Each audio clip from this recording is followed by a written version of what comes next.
자, 오늘 우리가 한번 파헤쳐볼 이야기는요. 지금 전 세계에서 가장 뜨거운 체중 감량 주사제, 바로 위고비와 마운자루입니다. 특히 이 약들을 직접 자기 몸에 써본 의사의 아주 솔직하고 생생한 경험담을 통해서 깊숙이 들여다볼까 합니다. 와, 시작부터 정말 강력한 한마디죠. 오늘 이야기가 그냥 어디서 긁어온 정보가 아니라 의학 전문가이자 동시에 환자로서 모든 걸 겪어본 사람의 진짜 경험담이라는 걸 확실하게 보여주네요. 자, 그럼 이 의사분의 개인적인 이야기부터 한번 따라가 볼까요? 이분이 어떻게 체중 감량을 결심했고 약을 맞으면서 어떤 일을 겪었는지 알게 되면 이 약의 실체를 좀 더 명확하게 이해할 수 있을 겁니다. 자, 이 타임라인을 한번 보세요. 정말 드라마틱합니다. 원래 79kg이었는데 슬금슬금 살이 찌더니 여행 한번 다녀오니까 84kg까지 불어난 거죠. 그러다 11월에 한국에 위고비가 딱 출시되자마자 바로 맞기 시작했대요. 결과는요? 와, 딱 4주 만에 무려 9kg이 빠져서 75kg이 된 겁니다. 정말 엄청난 효과죠.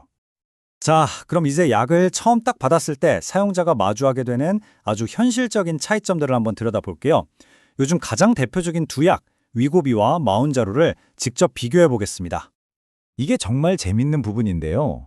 두 주사펜이 쓰는 방식이 아예 달라요. 위고비는 한 달치 약이 커다란 펜 하나에 다 들어있어요. 그래서 매주 주사를 맞을 때마다 새 바늘을 직접 꺼내서 돌려 끼워야 합니다. 좀 번거로울 수 있죠. 반면에 마운자루는 아예 한 주에 하나씩 쓰는 일회용 펜이 4개 들어있습니다. 바늘도 안에 쏙 숨겨져 있어서 그냥 바로 쓰면 되고요. 훨씬 간편하겠죠. 위고비는 보시는 것처럼 이렇게 몇 단계를 거쳐야 해요.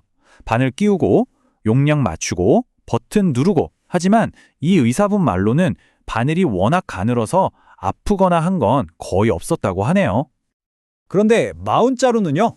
와, 이건 뭐 비교가 안 될 정도로 간단하죠? 그냥 뚜껑 열고 잠금 풀고 배에 대고 누르면 끝! 딸깍 소리가 나면 주사가 끝난 거고 그대로 버리면 됩니다. 확실히 환자 입장에서는 마운자루가 훨씬 편하게 느껴질 수밖에 없겠네요. 아니 그럼 이 의사분은 왜 굳이 마운자루로 바꿨을까요? 효과는 비슷했다는데 말이죠. 바로 부작용 때문이었습니다. 두 약 다 식욕을 떨어뜨리는 건 확실했는데 위고비를 맞았을 때 느꼈던 그 특유의 메스꺼움이 마운자루로 바꾸고 나서는 훨씬 덜했다는 거예요. 이건 사람마다 다를 수 있는 주관적인 경험이지만 이분에게는 이게 결정적인 차이였던 거죠.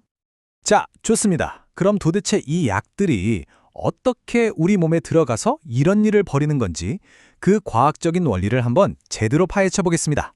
모든 비밀의 열쇠는 바로 GLP-1이라는 호르몬에 있습니다. 이게 뭐냐면 원래 우리가 음식을 먹으면 장에서 자연스럽게 나오는 물질이에요. 뇌로 달려가서 어이 주인님 지금 배 차고 있으니 그만 드세요 하고 신호를 보내는 역할을 하죠. 위고비와 마운자로는 바로 이 GLP-1의 짝퉁입니다. 우리 몸을 속여서 음식을 먹지 않았는데도 계속 배부르다는 신호를 뇌에 보내게 만드는 거죠. 이 약들이 우리 배고픔을 가지고 노는 방법이 크게 두 가지인데요. 첫째, 뇌에 있는 포만감 센터를 직접 자극해서 먹고 싶다는 생각 자체를 지워버립니다. 둘째, 위가 음식을 소화시키는 속도를 아주 느리게 만들어요. 그러니까 조금만 먹어도 위가 계속 빵빵하게 차 있는 느낌이 드는 거죠. 그래서 메스껍고 좀 더부룩한 게 어떻게 보면 약이 나 지금 열심히 일하고 있어요 하고 신호를 보내는 셈인 겁니다. 그런데 말이죠. 이런 과학적인 원리 말고 이 의사분이 전혀 예상하지 못했던 정말 중요한 심리적인 부작용을 겪게 됩니다. 사실 이 부분은 거의 아무도 얘기하지 않죠? 이 의사분의 말을 한번 들어보세요. 즐거움이 사라졌다. 와, 이게 정말 충격적인 말 아닌가요? 그에게 큰 행복을 주고 스트레스를 풀어주던 먹는 즐거움이 통째로 사라져버린 겁니다. 모든 음식이 그냥 맛없는 덩어리처럼 느껴졌다는 거죠. 이게 그냥 입맛이 없다 해서 끝나는 게 아니었어요.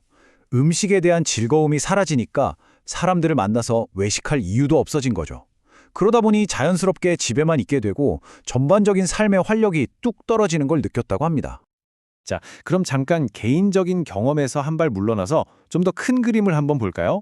이 약들을 둘러싼 거대 제약사들의 비즈니스 말입니다. 이 그래프 좀 보세요. 정말 입이 떡 벌어집니다. 오젬픽, 마운자루가 전 세계 의약품 매출 2위, 3위예요. 이건 그냥 약이 아니라 그야말로 조 단위의 돈이 움직이는 거대한 산업이라는 뜻이죠. 그래서 이 의사분이 아주 솔직하게 꼬집는 지점이 바로 이겁니다. 제약사들은 솔직히 말해서 우리 건강보다는 자기들 매출에 더 관심이 많다는 거죠. 결국은 이윤을 내야 하는 기업이니까요. 그리고 여기서 진짜 재밌는 사실 하나. 인류의 역사를 바꾼 이런 블록버스터 약들 중 상당수가 사실은 완전 우연의 산물이었다는 겁니다. 가장 유명한 예가 바로 비아그라죠. 원래는 심장병 약으로 개발하던 거였어요. 근데 임상시험을 해보니까 정작 심장에는 별 효과가 없는 거예요.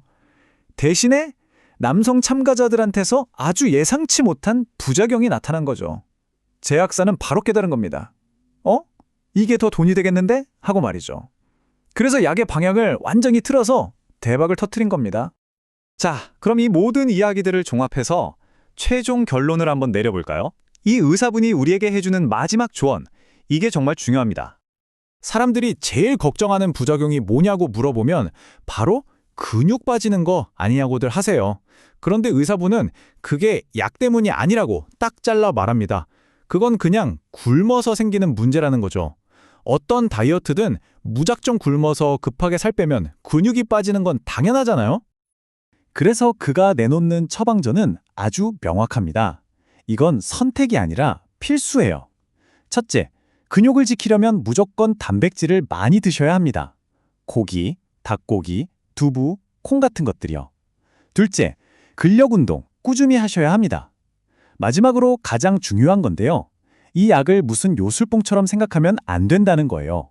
이건 그냥 강력한 도구일 뿐입니다.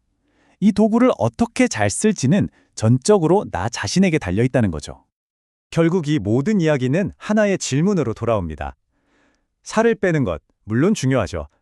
하지만 그 대가로 어쩌면 삶의 가장 큰 즐거움 중 하나를 잃어버릴 수도 있다면 과연 그럴 만한 가치가 있는 걸까요? 이 질문에 대한 답은 아마 각자 다를 겁니다.